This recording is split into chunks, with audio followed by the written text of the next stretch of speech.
Hi! In front of me is NUBIA Red Magic 8 Pro, and today I would like to show you how you can open apps in pop-up view.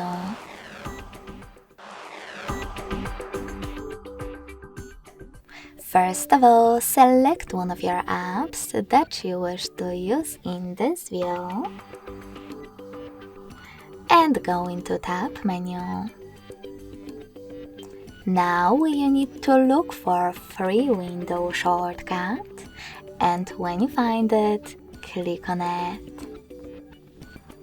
Then tap on Home button. As you can see, now I can use my app in this little window.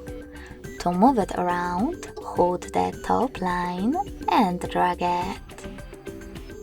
If you wish to use this app, overlay the other one, click on the other one and operate in both. To go back, select Home button again. If you want to close your window, you can do that by dragging the lower line all the way up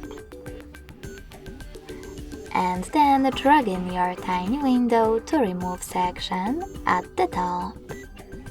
If you wish to use it in full screen view instead, drag the same line all the way down.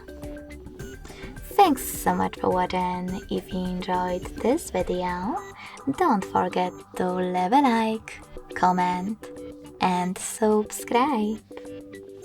Bye!